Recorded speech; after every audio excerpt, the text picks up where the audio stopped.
to the end zone. Caught. Touchdown.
What's up, everybody? Welcome to the Straight Outta WAC Pigskin podcast.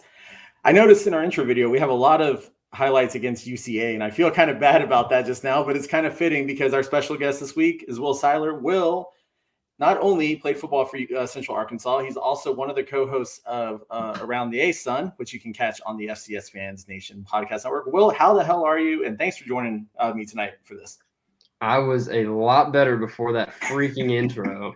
I'm sitting here just like, good Lord, if there's one team in the WAC that's got a highlight against UCA, apparently they all do. But no, I'm doing good. It'd be good to talk some football. So thanks for having me, man. It's exciting to be here.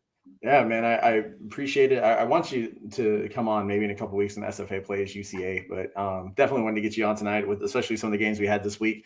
So we should be live on YouTube and all the platforms. So put your questions in. We'll talk about them. Someone's already put Go Cats, but I'm not going to put that on here. Sorry, you already got to solve the game-winning play against SFA. That's enough Sam Houston stuff for this.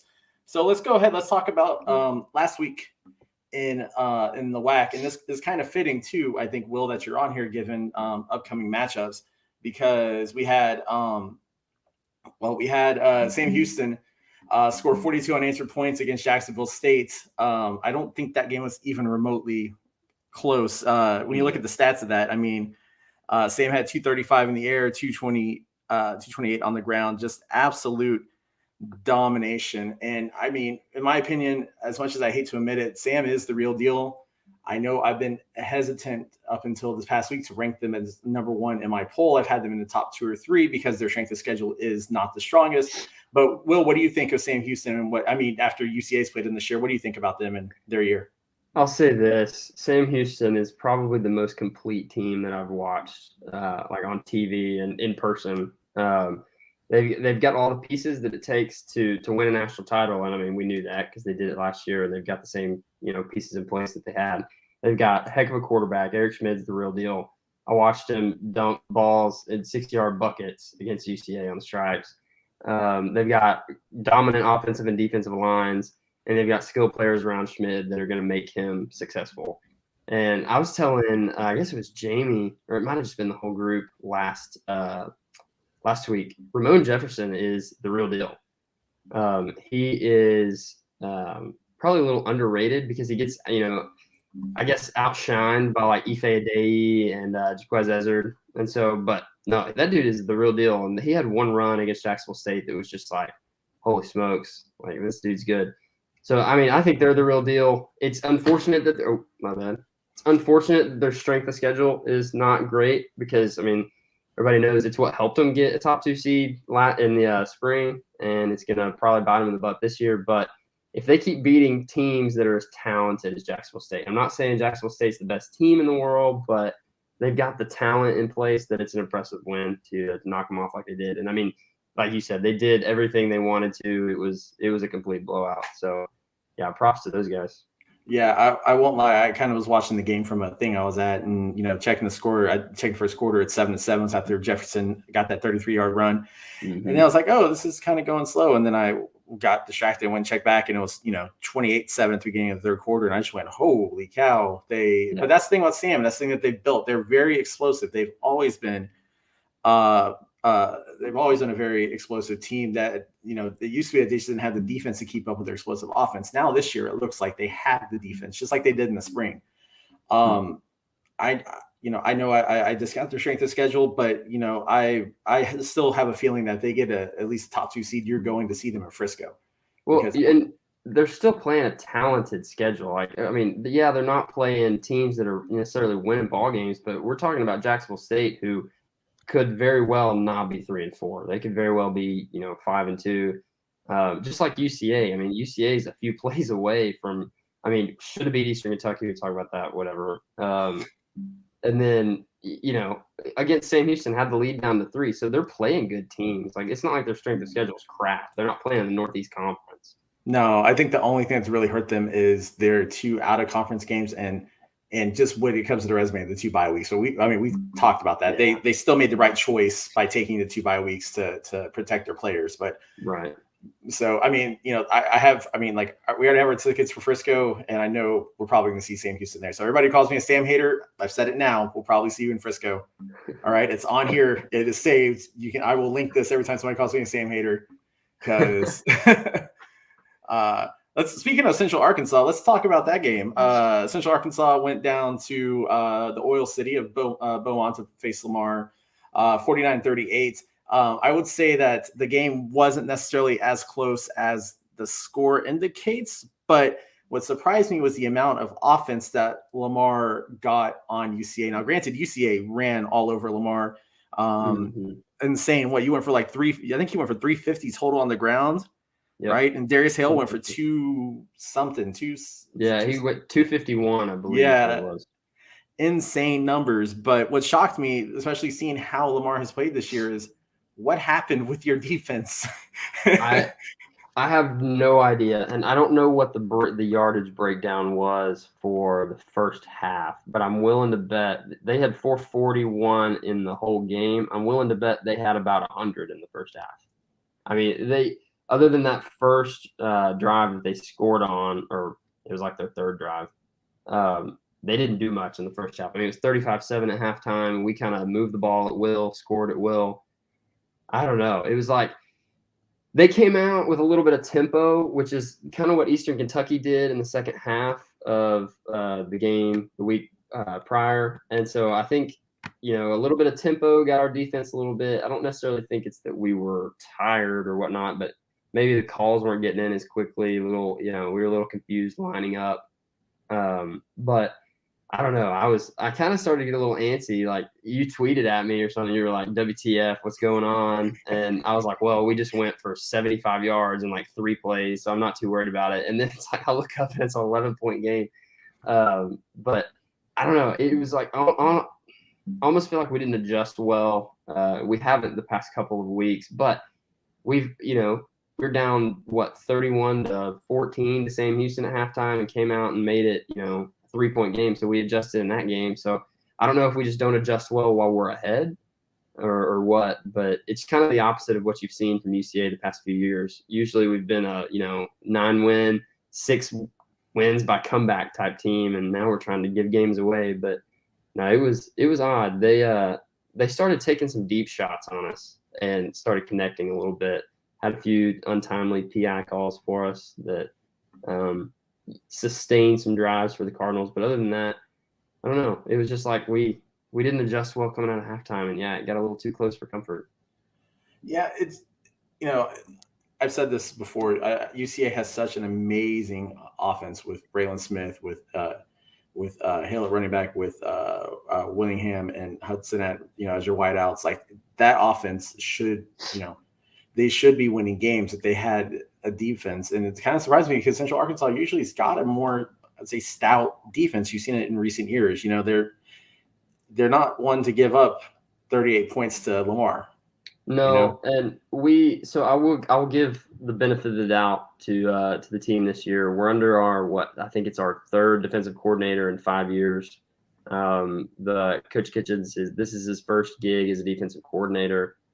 He was the safeties coach and special teams coordinator when he was at UCA last, and then he followed Coach Campbell to South Al, and when he left there in 2017. So he's come back to be a defensive coordinator. I have all the faith in the world in him, but you know how it is when it's your first gig as a coordinator, still kind of figuring out what kind of defense I guess you want to run. I don't know. I'm not a defensive coordinator, but I have all the faith in the world in him, but it's hard when you're going on. I mean, you got dudes that have played here for 5 or 6 years and they're running their third different defense and like scheme wise. And so that's hard, but I guess it is what it is. Yeah, that's absolutely hard to do. And, hopefully, like I said, I hate your turf, but I love your team. Always have, liked it when you're in Southland. Going to miss you when we're not playing in conference, every year. I don't know what you hate about the stripes, but those stripes are the most beautiful pieces of turf that there are in college football. And so don't get on a tangent on the stripes, because I was going to bring that up as a question for you. Okay. No, that's fine. I'll put that in my pocket. Yeah, we'll save that one, especially if we need a couple of minutes of content filler. But let's go to the other two games. First of all, Charleston State hosted Midwestern State. This used to be a rivalry where they both were when Tarleton was D2. A lot of people were giving Tarleton crap for only winning this game by 3. It was 17-14 was the final, but I don't think a lot of people realize that Midwestern State is a real good team. They are ranked in the top 25 in Division II. They are an annual playoff team. When you look at the stats, they're just about equal. When you look at everything, Midwestern State actually had more overall yards. They had more first downs, but Tarleton made the absolute the plays when they had to. Stephen Duncan had a great game. Had a couple touchdowns. I think that whenever people see, hey, we're playing a D2 team, they just absolutely dismiss that the D2 team, right? It's how FBS folks view, playing an FCS team, that you're going to absolutely dismiss the team, even if they are ranked in the top 25. And let's be honest, the top 25 D2 teams could easily be mid-tier in FCS. Yep, no doubt. Especially a mid-tier, talk about Tarleton, what is their second year in Division I? I mean, I don't know how they took the scholarship increase. I don't know if they took it all at once or if they kind of like pieced it out, but they're not that far removed from Division II. They're playing players talent-wise that are on the same level. Like, it's not that big of a gap. But no, I would have expected them to win a little bit bigger. But yeah, Midwestern State, I know just from the D2 days of UCA and following a little bit of D2 football here in Arkansas, Midwestern State's no pushover by any means. But did you see this before we go anymore? Did you see how many people were at that game? 16,000 and some change, right? Yes. And apparently they have something called the 15K initiative. Yeah. And I don't know what's significant about 15K. Do you know? That'd be FBS level attendance. And guess who's getting mentioned in the Conference USA realignment talk? I'm not saying it's a good move for the Conference USA, but I'm just saying I'm putting the pieces together. And to get 15,000 there, that's big time. Well, so for those who don't know, Charleston State is part of the Texas A&M system. Texas A&M, the system just gave them a ton of money too. Like there was a huge payout to Tarleton, and their president, their AD, they want to move up. They are being, I think, driven by the system, and so there's been talks to them for CUSA. In my opinion, I don't think CUSA is a viable conference, except for the fact that they're FBS. So I don't know if leaving the WAC to go to CUSA is a good move, because CUSA is not going to have any teams. No. There's all these rumors still flying around of teams leaving, of like Western Kentucky and Middle Tennessee going to the MAC. I don't think that's going to happen, but there's that rumor going around. There's, and then again, can Tarleton, if we look at Tarleton in all sports, yes, the WAC is a big conference for all sports. But man, too, like if you look at CUSA, it's absolutely massive. So, and a question just popped up about that. I think we can go into this before we go talk about the last game. Is Chad, who's part of the Jackrabbit Illustrated podcast. So if you haven't checked any of their stuff out, you should. Representing South Dakota State, he asked the CUSA is going to be left standing, and they're going to have to poach from FCS. But I think it's a matter of who do they go after. And do they go after teams that can perform, or do they make the same mistake they made previously and go look at teams that are just in good markets? Sunbelt went after teams that could perform, and look at what's happened to them.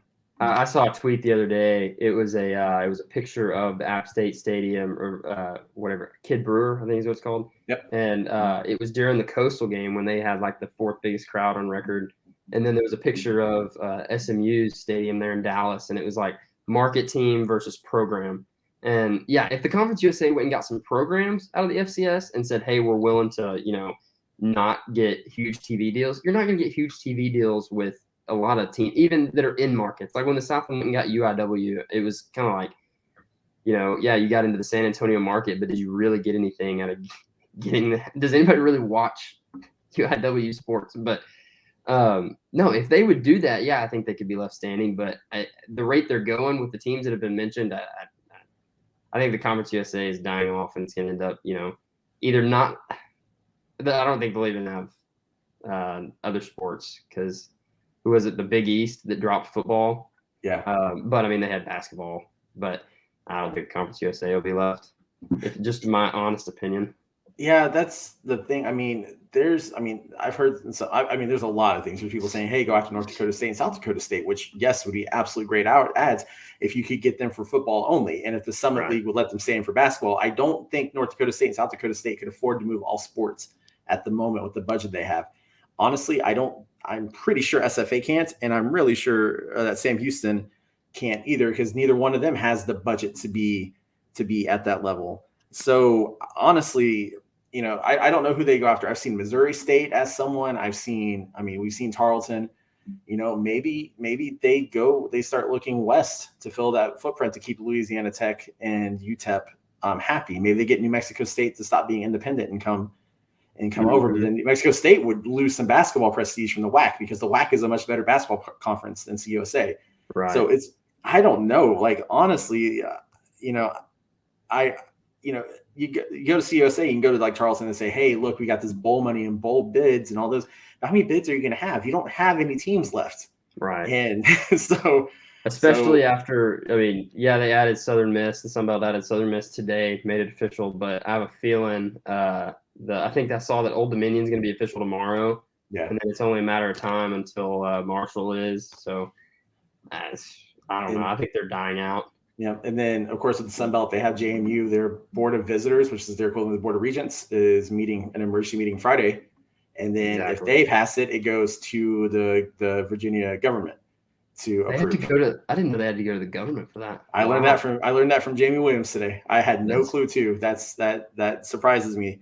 But yeah, so yeah, there's some really good CUSA questions that are coming in here. And then there's another one. I'm going to come back to this one. I'm not going to lose it. Let me go through the last game from this past week, and then let's talk about this, because I think this is a real good question. So the other game, it did involve my alma mater, those Stephen F. Austin State Lumberjacks. They went to Utah, played Dixie State. 37-20 was the final. I think SFA probably could have, people were like, were asking me how much you think SFA won by. I said 17-20. So, it's about right. Xavier Gibson, the best wide receiver in the WAC. I'm sorry, Jaquez Ezzard, I think you're amazing too. But if we look statistically, it's Gibson. But I think Ezzard's hindered by the fact he's got another, he's got a day on his side. So I'm not at all dissing Jaquez Ezzard. I look forward to seeing him play on Sundays and hopefully in Cowboys silver and blue. But Xavier Gibson probably had he had the top Sports Center, I think it was top 4 in the top 10. I don't know if you saw it. It was a double tipped ball that he just caught and basically walked into the end zone. I did see that. Somebody tweeted it. It was like, they said his name, and he was like, it was a bunch of emojis, and he just like took it and was like, thanks. Like, yeah. It was great. And since we're talking about Nacogdoches' team, I'm gonna quick shout out to Fredonia Brewery of Nacogdoches, Texas. If you want to give me some, sponsorship money, it'll go back to the school, because I'm not going to keep any of it. Okay, so. So the games from last week, but Chad had another really good question. With all this is going on, how long do you see, in the way ESPN Plus has been working with streaming, how long do you see huge TV deals sticking around for anybody besides the Power 5? And I honestly say the Power 4, because the Big 12 to me is not a power conference anymore. I'm sorry. They're just not.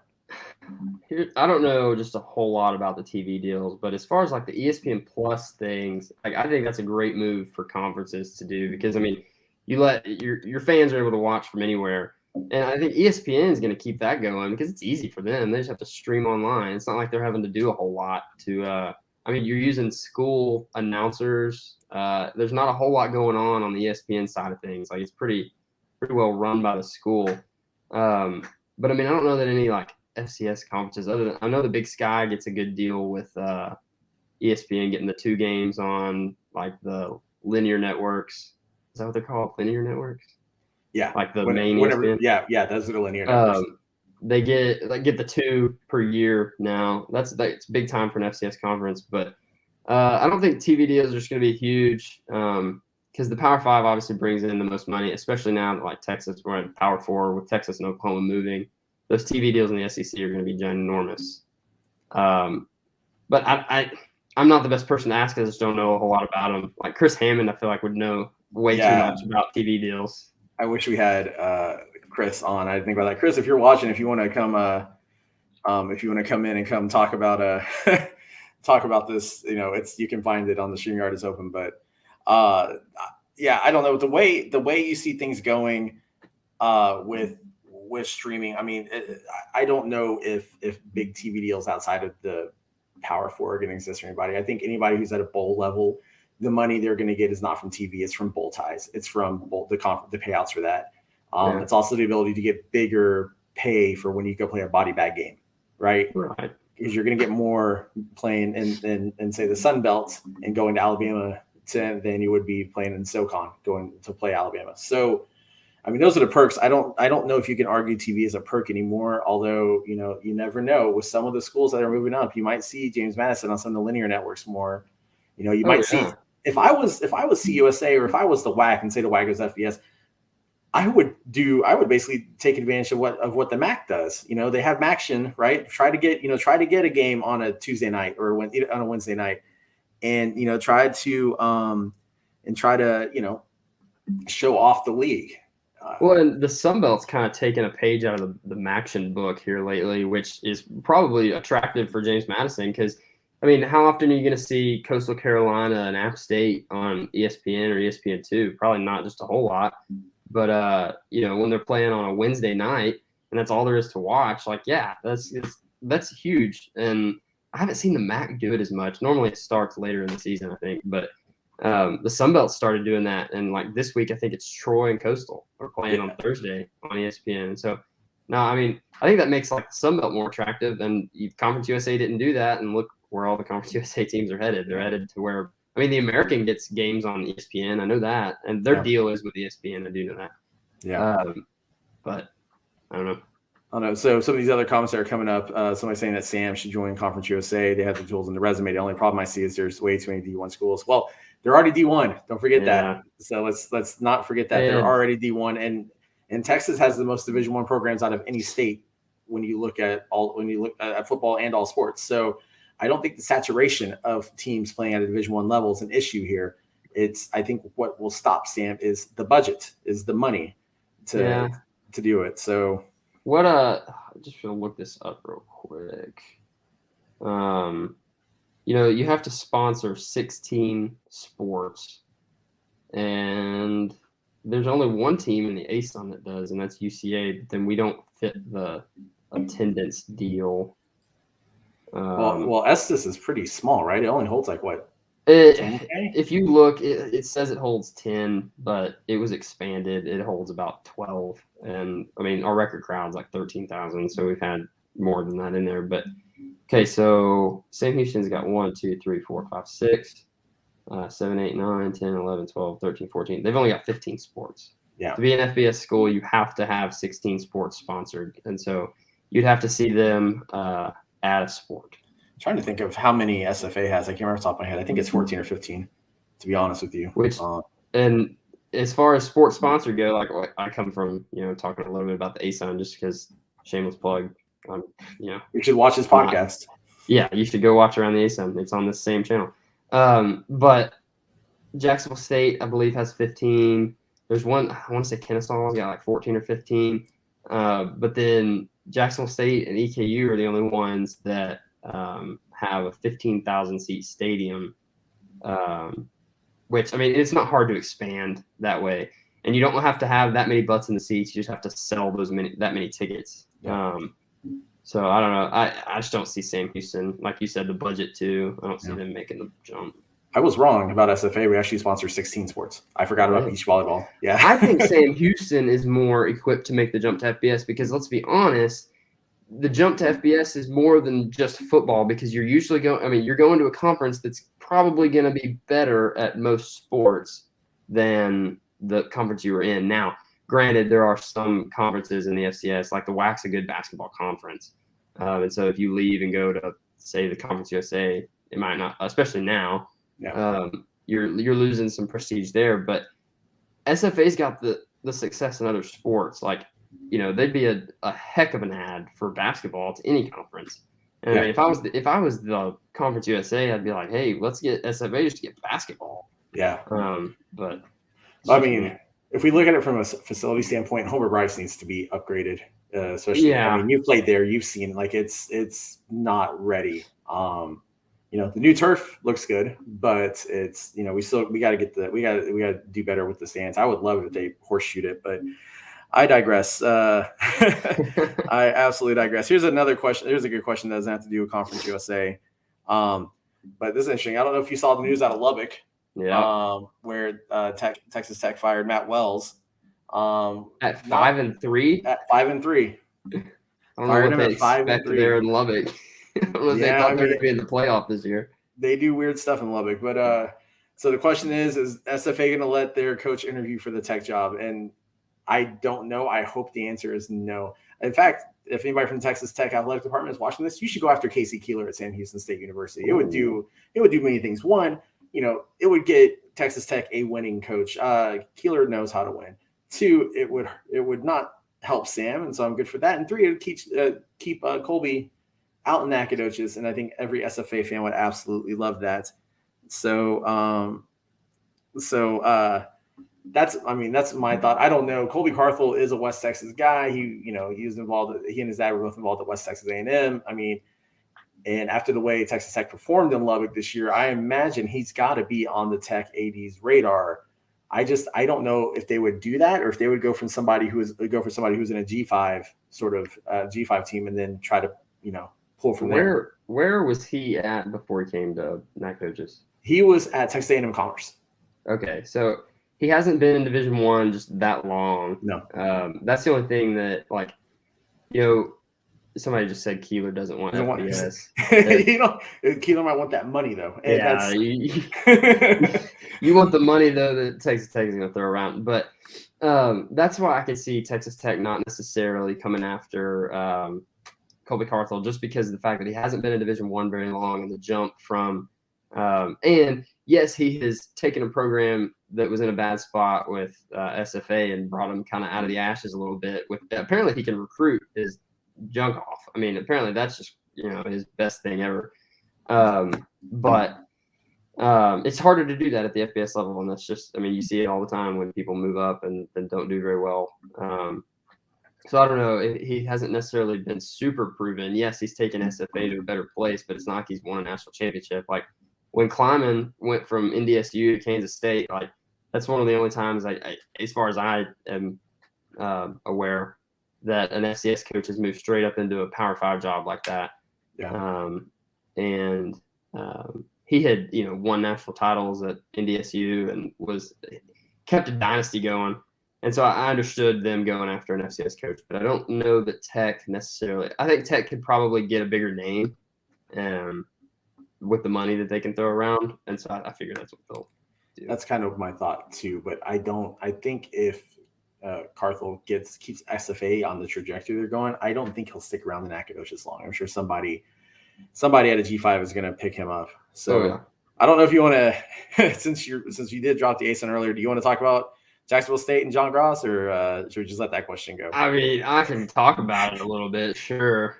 I've already said my piece on him, so I want to hear from you because I know Brandon has. I don't even care about John Gross or Jacksonville State, but nobody in Jacksonville cares about Jacksonville State. Like, okay, whatever. I hate when people say that because you're discounting your own program, but whatever. Here's my piece about John Gross.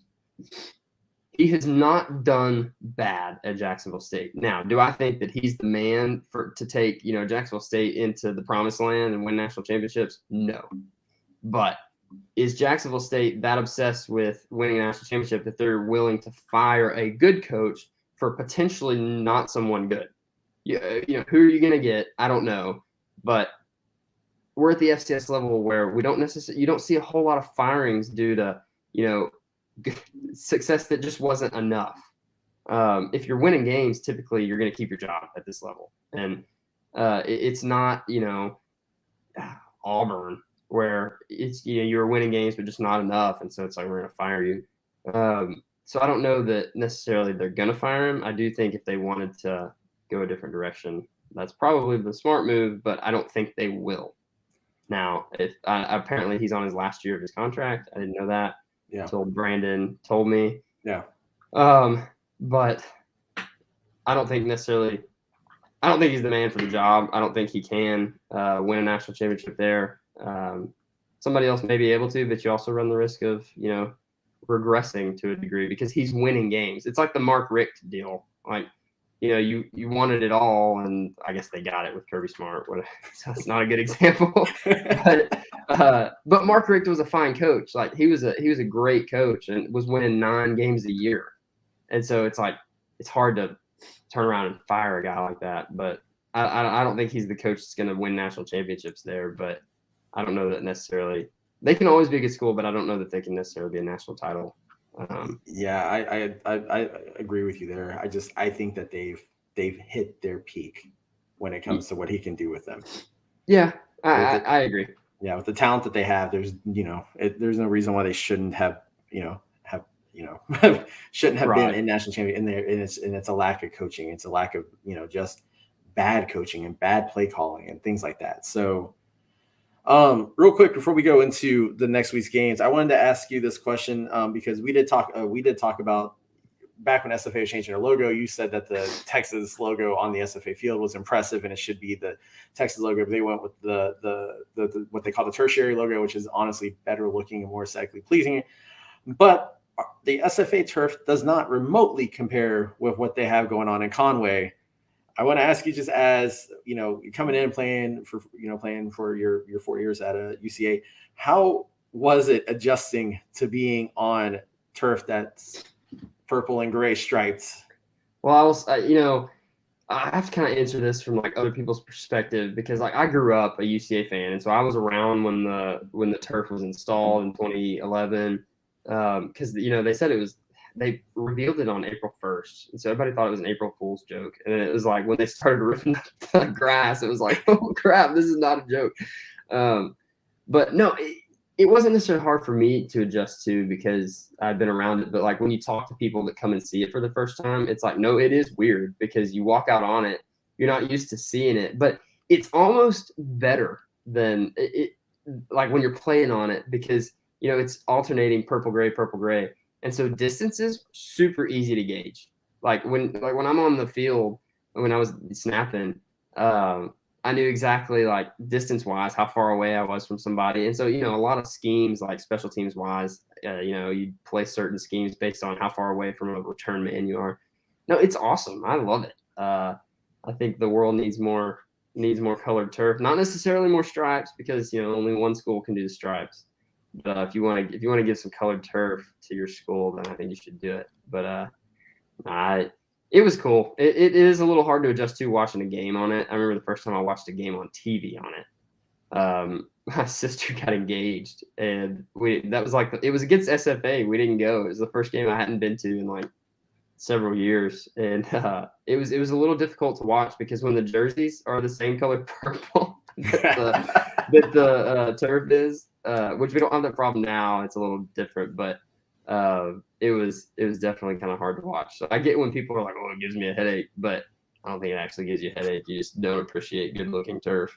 So, I remember the first time I watched it, it was actually at a tailgate in San Marcos when SFA was playing Texas State, and one of the guys tailgating was streaming it, and we just all stood there with our beers, going, "What the hell are we looking at?" Like, just it looks so bad on TV, and seeing it in person is is better. I think this year, I think you changed sort of the I guess the tone of it, because it doesn't seem as abrasive on the eyes as previous years when you watch it on TV. You know, like it seems a little more deeper. muted. It's a little deeper purple. It's more like the school purple. The last one came out a little bit more like plum colored, I guess. It was like a little more pinkish. I don't know. And it faded as the years went by. It was 10 years old when they replaced it, but it was also like hard as a rock. So there wasn't a whole lot of like beads in it, like black beads, you know, when you're on turf. And so it bent over and reflected light really bad. And it kind of was like the McNeese turf, like it looked wet a lot of the times. Yeah. But no, it looks a lot better now. It's a little deeper purple. The gray looks better.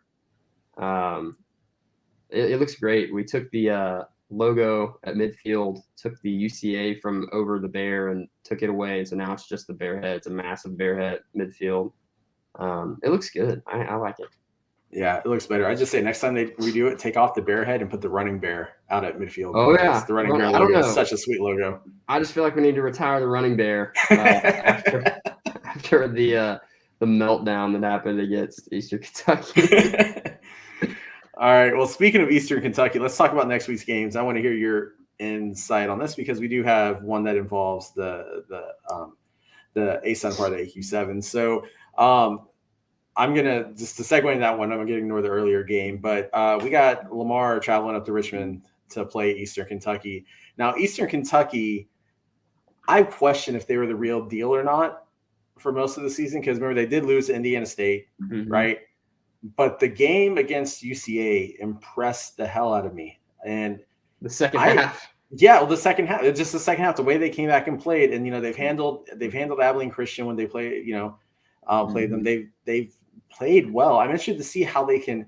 I mean, Lamar. I don't think Lamar's too difficult of a task for them. I'm interested to see how they can handle the gauntlet at the end of the year. That's Sam, SFA, and Jacksonville State. I don't know if they go through that unscathed. I don't think they beat Sam, but if they get two of those three, they're going to be in the playoffs.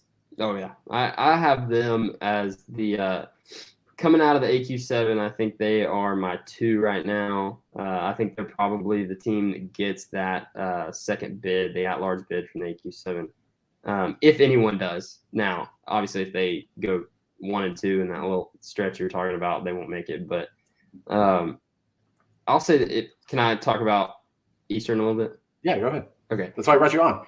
So Eastern, Parker McKinney is not necessarily the best passer in the world, but his ability to run opens up the fact that he can throw the ball competently. And so a lot of times against UCA, I remember he fooled everybody in the second half. They ran a little zone read, and I thought he gave the ball, and we collapsed on him, tackled the running back like 2 yards in the backfield, and McKinney went like 60 yards for a touchdown. But he kind of operates their offense, and he didn't do very well in the first half. We kind of kept him in the pocket a little bit. Again, they ran a little bit of tempo in that second half. I don't think they have any trouble, especially at home against Lamar, just because of the fact that Lamar's defense is so bad. They're not good. No, they're not. And it's not like they're bad for one half of a football game. They're bad for both halves of a football game. So I think Eastern's offense is their strength. And now their defense isn't bad either, but UCA's offense, I would say, is one of the elite offenses in the country just because of the weapons that we have talent-wise. But Eastern's offense will be fine against Lamar, and I could see them, putting up a buttload of points. So that's so how Eastern is. I think they're the real deal. Now, will they beat Sam Houston? No, I don't think they'll beat Sam Houston. I don't think anybody will beat Sam Houston. They're on a collision course, like you said, for Frisco. Yeah, the only one who can beat Sam Houston is themselves in the regular season. Yeah. Now, playoffs is the thing because they're going to get. I would say they're gonna have some tough opponents. Not saying that their opponents weren't necessarily tough, but that's what makes the playoffs so much fun, though, right? When you see. Mm-hmm. The like a South Dakota State versus Sam Houston match or something like that. I think for this one, I mean, it's not going to be close. I don't think Lamar even keeps this close. I think Eastern Kentucky just runs all over him. So I'm going to give my weekly shout out to Dixie State. They still don't have a win, but damn it, are they playing a schedule? They are going up to Newark to play Delaware. So again, I don't think they're going to come out of this with a win, but hats off to you for putting together a tough schedule that's going to show you, that's going to test you and help you grow as a team. I wasn't that unimpressed with them against SFA. I don't think they're necessarily a bad team. They don't have a quarterback, and the quarterback that they had left.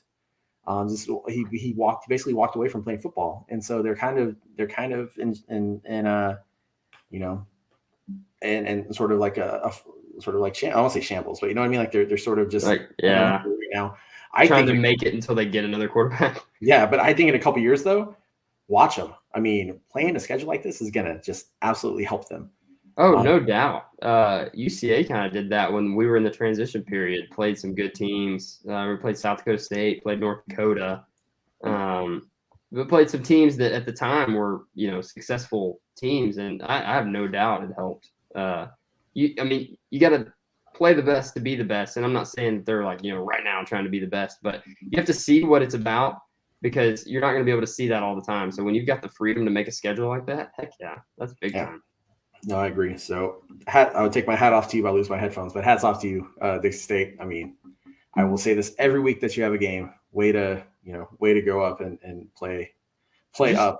Good God, just looking at their first few games, it's insane. I knew they had played South Dakota State and Montana, but good God, I didn't know they played UC Davis and Weber and Sac State. You're looking at Weber. Yeah, they're still probably on the square bubble, whatever. UC Davis is probably a playoff team or could be. Sac State's got an easy road to the playoffs. South Dakota State, obviously. Montana, I still think they'll make it. Good Lord, Delaware, and then Missouri State. Yeah, then Missouri State. And then they play Fort Lewis, who they could probably get their first win on. Let's go. But the thing, I think I tweeted this, that at one point this season, Dixie State, their schedule were against they had 9 ranked teams as their opponents. That's even better than Missouri Valley football. That's just absolutely nuts. Add Dixie State to the Big Three conference slate. The CAA, Big Sky, Missouri Valley, and Dixie State. Hey, CAA, if you need a replacement, yeah, go get those guys. Let's see. So it's homecoming in Nacogdoches this week, so I'm sure a lot of people will be drinking Fredonia Brewery beer. Another shout out to get some more of that money. No, but Abilene Christian's going to travel in to Nacogdoches to take on the Lumberjacks. I like Abilene Christian as a team. I think that they're on their way to building something as well. I know when they played against UCA, UCA kind of turned it on in the second half and just completely took them to the woodshed. But they, with Stone Earl and then with Peyton Mansell, they've got a good dual head quarterback system. They have talent. I just don't think it's there this year. But Earl is either a freshman or a sophomore, and Mansell, I think Stone Earl's a freshman and Mansell's a sophomore, and he transferred from Iowa, I think. So there's opportunity. They're going to be good in a couple of years. I've been saying that for too long to keep believing it, though. When Adam Dorrell got hired at Abilene, which he came from Northwest Missouri State, I was like, man, you just wait. Abilene's got the budget, and being a private school, you know how it is. And with a coach like that coming in, they're going to be really good here in a few years. And it just feels like, yes, I know they're 4-3, but they've got 2 wins against Lamar, a win against, was it Louisiana College? And UT Permian Basin. Yeah, and UTPB. So I don't know. And they almost lost to Lamar. They only put 24 points up on them. Hey, to be fair, they did boat race Lamar in Beaumont 56-0. Lamar, it's hard to beat somebody twice. Yeah, but to your point, I know what you're saying. I wouldn't say this year. They're anything worthwhile. I think they just give them. I really honestly think with the quarterback combos they have, give them a couple years. But then we can revisit this in 2 years. You can tell me that I'm wrong because I don't necessarily think you're wrong. It's still something that I look at Abilene Christian. I'm like, okay, they're a diamond in the rough. They could legitimately be good. And the facilities there, good Lord, those are nice. That was one of my favorite stadiums to play at because once they finally built an on-campus stadium, that's awesome. But I just feel like for too long I've been saying, oh yeah, here in a couple years, and now it's like whatever. If I just say that they're not going to be good, I guess they will be. But I don't know. Abilene, yes, they're a good team. They got some defensive struggles I think they need to work out, but then again, so do we.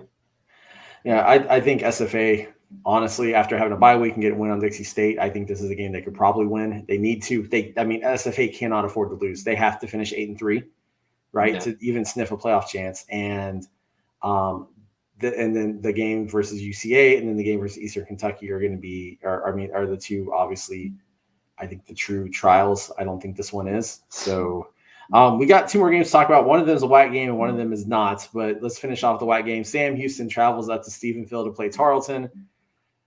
You think this one gets ugly early? I think it's probably one of those like the first, 7 minutes. You're like, oh look, Tarleton's playing well, and then I think Sam Houston wins it. I think they score 50, and I think they probably hold Tarleton to 7-10 points. I'll be interested to see if they can duplicate another attendance level. Since it's not home, I think it was homecoming this past weekend for them. Right. Homecoming this weekend, but if they can see if they can sustain that over 15K, but that might be probably over 15K disappointed fans. Well, no doubt. if they do get 15,000 this week, they won't have it the week after. Yeah. But no, I mean, as far as like legitimate, could they get 15,000 again? I think they could because look, they played Midwestern State, a team, or it's Midwestern State, right? That is what they're. Yeah, Midwestern State. Yeah. They, that's a team that Tarleton fans know, and I feel like they probably also know about Sam Houston just because you're in the state of Texas. Sam Houston's kind of more popular here lately because of the national title. So yeah, I feel like they could get another 15,000 in the stands, but they'd probably be gone by halftime. Yeah, like I'm not. I like Charleston State. I like them. They're D2. I mean, shoot, they beat SFA in 2019. Of course, they were ranked. I think they were ranked like 4 or 7 at the time. Charleston State's always been a D2 powerhouse. They're great. I mean, that conference, it puts together such great programs. Having them in D1, you're just going to see them grow and expand and probably be very, very competitive as they finish their transition and fully into D1. Just sorry, Texans fans. I don't know if any of y'all are watching this. We should get some Charleston fans on the page, but it's just not going to be your week this week. I think Sam probably hangs 50 on him, something like I think it'll be something like a 54 to like 17 type game. You know what I mean? Like somewhere 56, 17, something like that. Something. I mean, Tarleton's got the talent on offense to probably score a little bit. Stephen Duncan's a heck of a quarterback. Oh yeah. He played against us when we beat Western Kentucky. He was the starter because he lost his starting job later that year to Ty Story. But no, Stephen Duncan can spin a ball around a little bit. Yeah, I agree. And lastly, I'm just going to put this one up here. for those of you who don't know, Will's partner on Around the ASUN is the illustrious Brandon Owens, scholar and a gentleman, Brandon. But this is actually an interesting game for me, even though it's not technically a WAC one. It is a big one in the AQ7. So, Will, I know I don't want to take away from the podcast that you're probably recording tomorrow, but if you want to give some quick thoughts on this game. I think that UCA is, which Brandon, you can disagree with me all you want. I think Jacksonville State is talented, but I think that UCA is more talented as far as like offensive weapons goes. And you can't cover Lawan Winningham and Tyler Hudson at the same time. Nicario Harper, hell of a player. Don't get me wrong, heck of a player. Buchanan nominee. But he can't cover both of them at once. And if we can get both of them into space a little bit, I think we'll be okay. We're running the ball well. This is the best UCA's ran the ball here in. Okay, we're actually recording after this, so because we better wrap it up a little bit.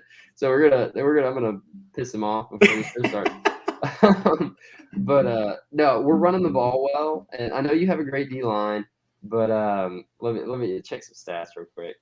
So Sam Houston ran for 228 on the ground against Jacksonville State, and And this is a Jacksonville State D line that was supposed to be one of the better ones in the conference. I'm not saying they're not good. I know Sam Houston's great. Ramon Jefferson's a heck of a player, but UCA is running the ball well. O-line's starting to mesh together a little bit. You should have seen the holes. I know it's Lamar, but we also rushed for almost 400 yards. So, I mean, I think we'll run the ball effectively. It's supposed to rain, I think, this weekend. It's be kind of cold and rainy. So, I think we'll be okay. I think UCA will, not to spoil the predictions on Around the ASUN, but I do think UCA makes the trip to Jacksonville and gets a dub. So, I think Xavier Cooper is very talented, but not living up to the hype. I mean, he's thrown 6 touchdowns this year. So he has never really improved since he got there. Yeah, that's the thing I've always heard about Jacksonville State was like Xavier Cooper is this amazing quarterback, and he hasn't shown it. He really just hasn't. It's kind of disappointing just because it just hasn't happened. You see hints of it. Like you'll see him throw a really good ball, like when Quincy Patterson, like for example, at North Dakota State, like you'll see him throw a heck of a ball down the field, and you're like, okay, now he's starting to kind of get it together. But then he also then throws the ball that you're like, okay, that the only person that could have caught that was the corner. Yeah. Like that was a horrible decision. And so UCA's DBs tend to be a little handsy, I guess. But if you make a bad play with a handsy corner, chances are he's in good position. He's going to pick the ball off. So in comparison, like Braylon's thrown 19 touchdowns this year and for 2,000 yards. So, I mean, he's thrown for almost 1,000 more yards than Xavier Cooper. So, and we're running the ball effectively. So, yeah. I mean, my question for Brandon, and you know what, you can answer this on the podcast, and I'll wait to see your response on this one is it going to be Dr. Jekyll or Mr. Hyde who shows up for Jacksonville State this week? Like, which team are you going to be? Are you going to be the team that played well against Florida State, the team that got outperformed by SFA stats wise, but still won? Are you going to be the team that let Kennesaw State just run all over you? Are you going to be the team that lost UT Martin? Which team are you going to be? And that's not a side against UT Martin because they're a great team, but which team are you going to be? Because if you can put all the pieces together, if Xavier Cooper could play to the level that everybody thinks he'll play, then I could see Jacksonville State winning this game. But I don't think it's going to happen because I think that UCA has the better offense and they have the ability to run right now. They have such an amazing wide receiver combo, and you can't, like Will said, you can't cover both of them at the same time. It just is the only thing I think that might help out Jacksonville State is that UCA gave up 38 points to Lamar. I'm just going to point that out again. UCA gave up 38 points to Lamar. Their defense doesn't want to play a full game. I mean, but by God, if we play a full game, you're looking at holy smokes. I mean, we had Eastern Kentucky 35-13 before we blew that one, and then we had obviously Lamar at 35-7.